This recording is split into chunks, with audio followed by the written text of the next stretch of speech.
Irmãos e irmãs, que a paz do nosso Mestre Jesus esteja em nossos corações. Nós estamos iniciando aqui mais um estudo semanal, hoje com o capítulo Entre Amados do livro Encontro Marcado. O livro que está aqui, a imagem à direita, né, no lado direito superior do vídeo, escrito, ditado, né, pelo Espírito Emmanuel e psicografado pelo Chico Xavier.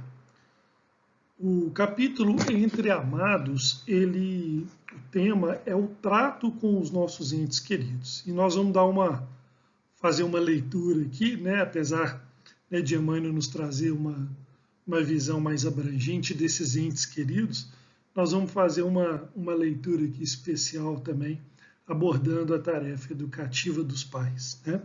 Então esse é o tema de hoje. Então o primeiro destaque que nós trouxemos aí do capítulo é o que está aí, que nós vamos ler agora.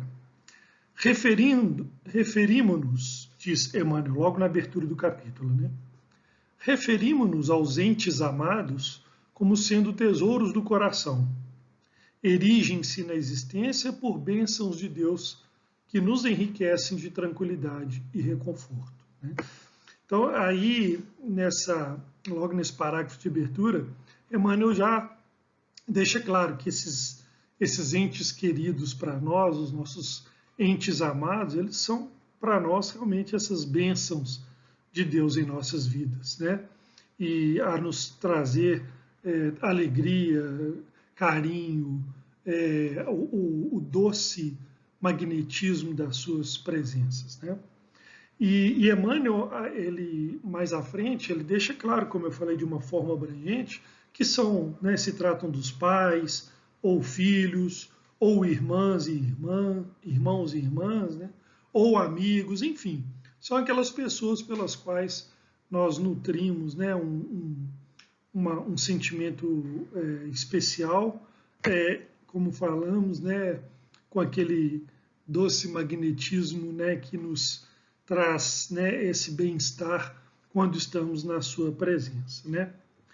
E exatamente por isso, né, às vezes, como continua Emmanuel, né, às vezes nós supomos encontrar neles as mais nobres criaturas da terra, e no afã de testemunhar-lhes a confiança e ternura, proclamamos o intento de subtraí-los às dificuldades educativas do mundo, sob o pretexto de livrá-los de sofrimento e tentação, né? Então, nesse momento, eu em particular, né, fiz essa leitura, que nós vamos trazer aqui, essa abordagem, né, da tarefa educativa dos pais, né? Logicamente simbolizando, né, os meus filhos, né, o Júlia e Pedro, o casal que nós temos aqui, eu e minha esposa Raquel, né, como essas bênçãos de Deus em nossas vidas, né? E como é que nesse momento eu fiz essa leitura muito próxima, né, da tarefa educativa dos pais, né? Porque é exatamente isso que Emmanuel nos trouxe, né? No afã né, de testemunhar né, essa ternura, esse amor grandioso que nós nutrimos pelos nossos filhos, né? Muitas vezes nós tentamos super protegê-los, né? Colocá-los em espécies de bolhas, né? Que de alguma forma tentando, como colocou muito bem Emmanuel, e definiu muito bem, né, tentando evitar-lhes as dificuldades educativas do mundo, né? Olha que interessante esse termo, né? Dificuldades educativas, né, pelas quais todos nós passamos e que nós, pais, né, encontramos às vezes, né, essa dificuldade, né, de separar nesse momento, né, a exposição desses nossos entes queridos, entes amados, a essas dificuldades educativas, né? Com que objetivo?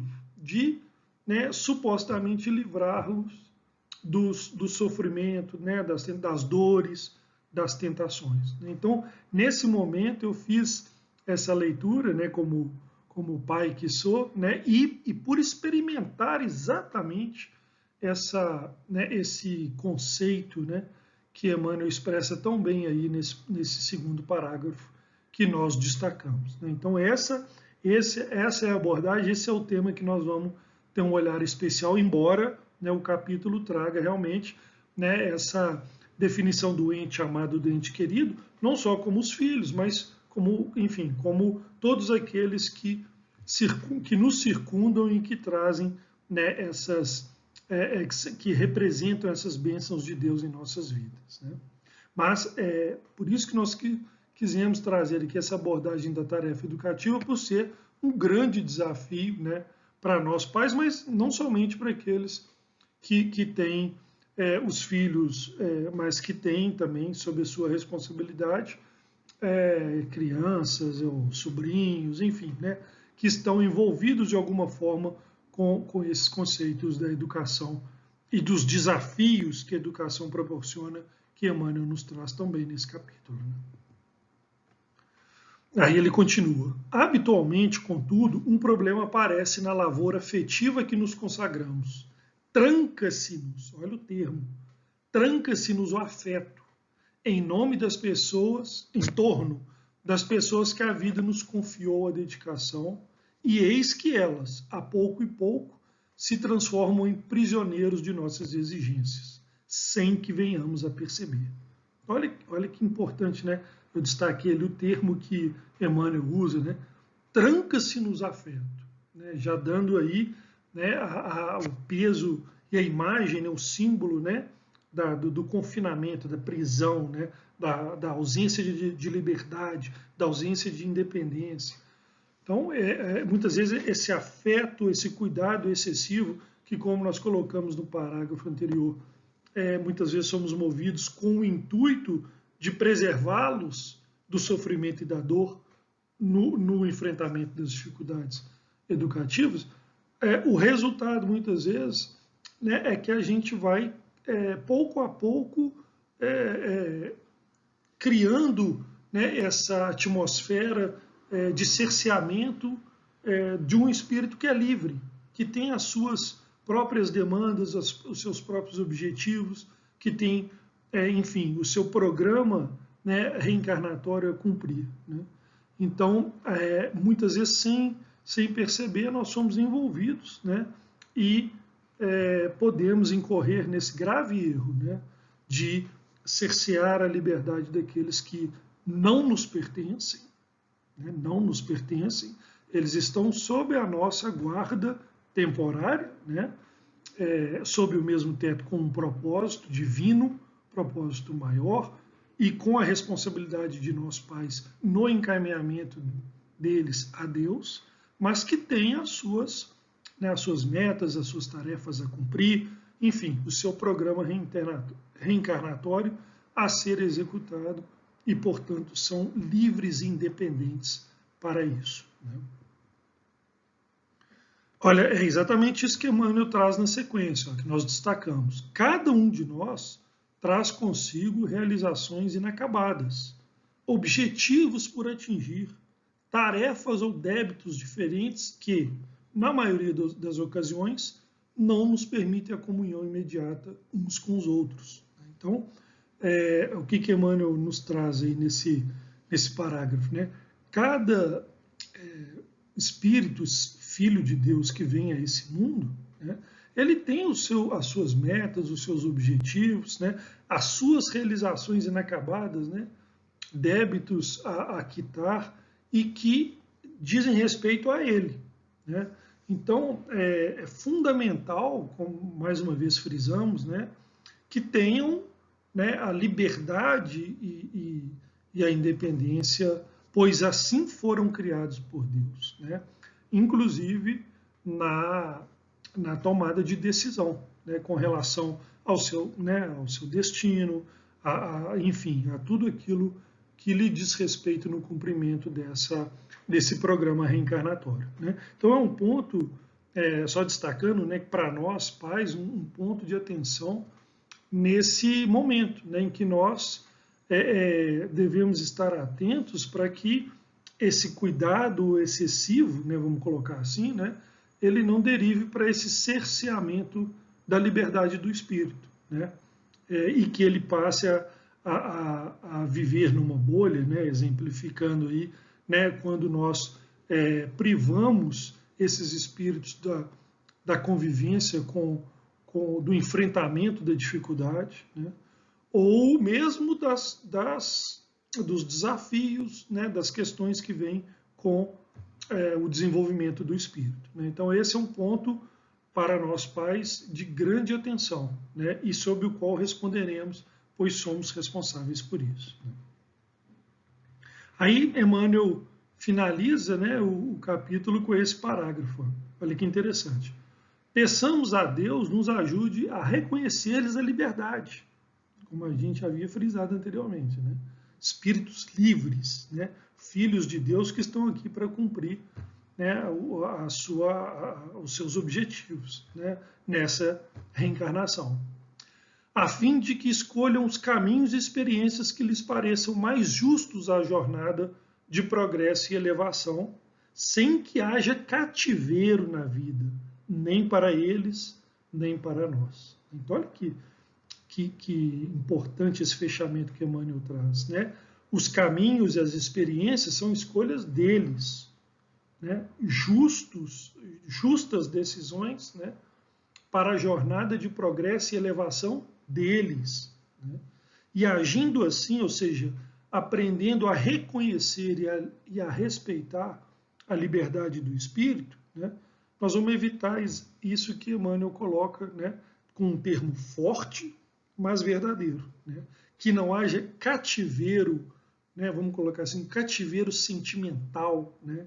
Entre aqueles a quem nós amamos e que estão sob a nossa guarda, né? Então, esse fechamento, Emmanuel foi muito feliz, né? E resume aquilo que nós trouxemos aqui nos destaques que fizemos do capítulo. E aí eu quis, né, complementando aqui com alguns destaques, né, sobre a tarefa educativa dos pais, né, de nós pais, mais uma vez, né, trazendo a abordagem do capítulo aí para esse tema, né? Eu busquei lá no livro Educadores do Coração, de Walter Barcelos, no capítulo Tarefa Educativa, esse destaque que eu vou ler agora.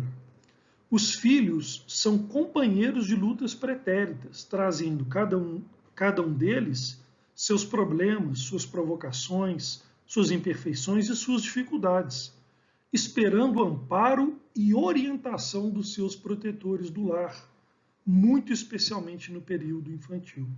Então, olha que importante, né? Lá no Educadores do Coração, Walter Barcelos nos traz reafirmando, né, aquilo que um dos destaques que nós fizemos no slide anterior, né, em que, né, Emmanuel nos disse, né, que cada espírito tem a sua própria história. Olha aí, ó, os filhos também são os companheiros, né, são companheiros, filhos de Deus assim como nós, irmãos em Deus, né, companheiros de lutas passadas, né, companheiros, olha que importante, companheiros de lutas passadas reunidos sob o mesmo teto, né, como falamos, né, com um propósito divino para tal, né, e cada um deles, cada filho traz a sua intimidade, a individualidade, né? Os seus problemas, as suas imperfeições, né? As suas dificuldades,